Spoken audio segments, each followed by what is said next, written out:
Tiger Jairam Mahato ने एक बार फिर से क्रांति का ऐलान कर दिया। सर्वदलीय बैठक बुलाने की मांग कर डाली है। दरअसल बताया जा रहा कि बिहार में एसआईआर जब होता है उसके बाद 68 लाख वोटर के नाम मतदाता सूची से हटा दिए जाते हैं और अब बताया जा रहा कि बिहार के बाद झारखंड के साथ साथ देश के कई राज्यों का नंबर है जहां पर वोटर पुनरीक्षण कार्यक्रम चलाया जाएगा और जो लोग फेक हैं यानी कि जो लोग विदेशी हैं उन तमाम लोगों का नाम, जो लोग घुसपैठिए हैं उन तमाम लोगों का नाम काटा जाएगा। बताया जाता है कि झारखंड में भी ऐसे लाखों बांग्लादेशी और रोहिंग्या बस गए हैं। इन्होंने आधार कार्ड के साथ साथ वोटर कार्ड भी बनवा लिया है और इन सब का नाम काटा जाएगा। इसी पर टाइगर जयराम महतो भड़के हुए हैं। उन्होंने सर्वदलीय बैठक बुलाए जाने की मांग कर डाली है और आखिर पूरा मामला क्या है,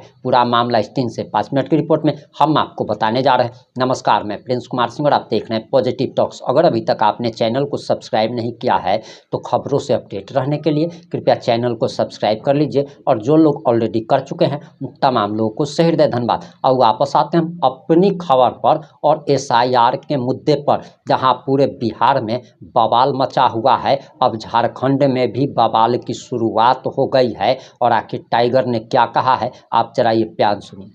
लोगों से एक राय शुमारी कर लेनी चाहिए और चुनाव के दृष्टिकोण से नहीं, उसको सुरक्षा के दृष्टिकोण से अगर आप लाते हैं, विविधताओं में परिवर्तन ना हो दृष्टिकोण से लाते हैं तो ठीक है, लेकिन समय रहते लाइए। चुनाव ये विरोध जो हो रहा है, लग रहा है जैसे कि बीजेपी करवा रही हो, जबकि चुनाव आयोग करवा रहा है।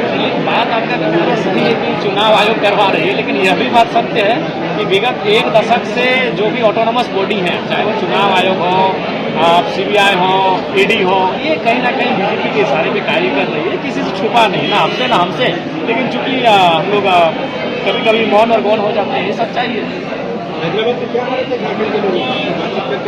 बातचीत की है वो लोग, प्रवास का जो दंश उसको झेल रहे हैं, लेकिन फिलहाल जो वो कार्य कर रहे हैं उससे तनिक संतुष्टि है। वो वहाँ पर गाड़ी चलाने का कार्य कर रहे हैं, जिसके लगभग दुकानें हमारे झारखंड के प्रवासियों की हैं, तो ये कार्य वो कर रहे हैं। बोला कि झारखंड की तुलना में यहाँ संतुष्टि इसलिए है कि काम मिला है, कर रहे हैं, 2 पैसा कमा रहे हैं, लेकिन तकलीफ इसी बात का है कि राज्य से बाहर हैं, माता पिता को देख नहीं पा रहे हैं, छोटे बच्चे हैं उनसे मिल नहीं पा रहे हैं, इस बात का गाँव है। और वो कह रहे हैं कि अगर सरकार राज्य में कुछ अच्छा करे, हम लोगों के बारे में सोचे तो हम लोग राज्य को प्रीफर करेंगे। वहाँ अगर 2000 रुपये कर्फ्यू भी नहीं है तो अपना मिट्टी होता है, उसी मिट्टी में रहना। आपकी पार्टी के नेतृत्व में कल में उनका मील वो अभी फिलहाल जो कार्य कर रही है वो एक सामाजिक कार्यकर्ता के तौर पर कर रही है, वो समाज की बेटी होने के नाते कर रही है और राजनीतिक दल की नेत्री के इलाके में उस चीज़ को हम जानते ही नहीं। बस उन्होंने दिल्ली में फोन किया था कि भाई ये हमारा सामाजिक कार्य है, बस। हम देखिए हम लोग सबके साथ रहने वाले लोग हैं, सबके साथ जोड़ने वाले लोग हैं, लेकिन वो कार्य क्या है उसके बारे में जानकारी नहीं है। और हम लोग तो सबके साथ लेकर चलने वाले लोग हैं, हिंदू रहे, सिख ईसाई मुस्लिम रहें, आदिवासी रहें, अन्य रहें, सब साथ मिल के खाएँ, मिल के रहें, एक दूसरे के कार्यों में एक दूसरे के उन्नति में सहयोग करें। हमारी यही शुभकामनाएं रहेंगी। जैलियन में क्यों नाम आएगा भाई? अब मान के चलिए आपका किसी से जमीन विवाद है, आपका गोठियारी बयान में, तो अगर वो राजनीतिक दल के हैं इसका मतलब थोड़ी क्या वहाँ राजनीतिक दल के नाते एंट्री की है। आप वहाँ ठीक है, गोठिया बयान का मामला, कुछ चीज़ें निजी भी होती है। हाँ हेलो, ठीक है। और शायद तो जाहिर सी बात है कि किसी मतदाताओं ने सरकार को बनाया है, मुझे लगता है कि साल भर में इन्हीं लोगों ने इस समय वोट किया था, तो केवल चुनाव के मद्देनजर अपने प्रभाव को कम होता हुआ देखकर अगर कोई ऐसा निर्णय लाते हैं तो ये दुर्भाग्यपूर्ण है। आपको अगर लगता है कि वास्तव में कुछ वोटर मतदाता ऐसे हैं जिनका छटनी है, तो आप 5 साल का कार्यकाल होता है, आप 4 साल 3 साल पहले ला सकते थे इस नियम को, लेकिन आप ठीक चुनाव से कुछ महीने पहले लेकर आ रहे हैं तो स्पष्ट बता दें कि आप अपने जनाधार वो तो बिहार में, झारखंड में इसका क्या असर पड़ेगा? तो आप समर्थन करेंगे? देखिए सबसे पहली बात अगर मैंने एफआईआर आता है तो कोई भी चीज़ें होती हैं तो उसका नफा नुकसान दोनों होता है। तो झारखंड के हितकर में जो पहलू उसके साथ खड़ा रहेगा इसलिए उसके साथ हम खड़े रहेंगे। हैदराबाद का अनुभव कैसा रहा? पहली बार प्रवासी सम्मेलन किया। हैदराबाद का अनुभव बहुत ही यादगार रहा और बहुत मैंने उनसे करना लोग आए और क्या भगत पर डायरेक्टर साहब क्या क्योंकि वो हमारी भरपूर प्रत्याशी होने के साथ और उस समाज की बेटी है और जो अपनी गतिविधियाँ देख रहे हैं वो पार्टी का गतिविधि नहीं, वो उनका समाज की वो बेटी है, एक सामाजिक कार्यकर्ता के स्तर पर उनकी गतिविधियाँ हैं। तो इस विषय में तो उनका धार्मिक विषय, निजी विषय, वो उनके निजी विषय है, वो उनके निजी विषय जिन गतिविधियों के साथ फिलहाल वो देख रहे कार्यक्रम हमें और हमारे राजनीतिक दल का विषय नहीं है या कार्यक्रम नहीं है, वो दीदी का निजी विषय है, उनका निजी कार्यक्रम है। तो आप निजी रूप से बता दीजिए कि झंडा के अपमान वाला मामला हम उस चीज़ को नहीं जानते हैं, उस चीज़ को हम नहीं जानते हैं, हम तक वो विषय आया भी नहीं है। बस उन्होंने टेलीफोन किया था कि भाई आप इन सब चीज़ें से आपको बता देना चाहेंगे कि हम एक तो समाज की कार्यकर्ता भी है, बेटी भी है, आप आपके राजनीतिक दल की नेत्री होने के नाते वो कार्यक्रम नहीं कर रहे, वो समाज की बेटी होने के नाते कर रहे हैं। पढ़ाई वाला मामला एक सामने आया था।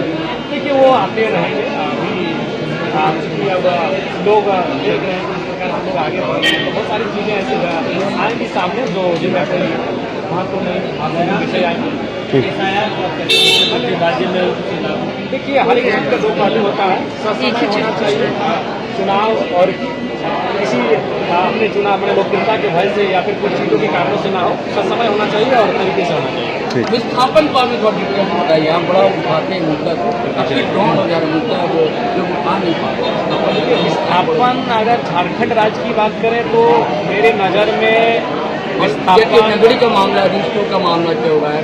जी विस्थापन एक ऐसी समस्या है जहां लोग अपनी निजी संपत्ति, अपना खुद की संपत्ति को खो रहे हैं और स्वेच्छा से नहीं, जबरन लाठी डंडे लठेतों के सहारे ऐसा प्रतीत हो रहा है जैसे ईस्ट इंडिया कंपनी का रूप चल रहा है, ऐसा प्रतीत हो रहा है जैसे सामंतवाद चल रहा है कि जिसकी ज़मीनें जिसकी बेटी पसंद आ गई, आपने जबरन उस पर कब्जा कर लिया, उसमें अपने गलत निगाहें डाल दी। तो वो दृश्य आज अनुभव हो रहा है जिस प्रकार से विस्थापन का क्रिया जो हो रही है, विस्थापन उस चीज़ों पर कहीं ना कहीं हमारी मरमाहत है और सदन पर तो मजबूती के साथ बात रखेंगे और हम उम्मीद करेंगे सरकार उस दिशा पर कार्य करे। और क्या क्या मुद्दा उठाने का संबंध? देखिए समय आज का दिन तो केवल शोक का संदेश में पार हो गया, तो इन 4 दिनों के समय में हमने गैर सरकारी संकल्प रखा है, विस्थापन को ध्यान आकर्षण में रखा है, प्रवासी मजदूरों को, और बाकी मान के चलिए एक दिन तो आपका अनुपूरक बजट में पार हो जाएगा, यानी 3 दिन आपको बहस का मौका मिलेगा। तो उम्मीद करेंगे उसमें एक आपका नियोजन और स्थान नीति पर बहस कर लें, एक दिन हम कर्मी एसटी का जो मामला है उस पर बहस कर लें और बाकी समय काफ़ी कम है।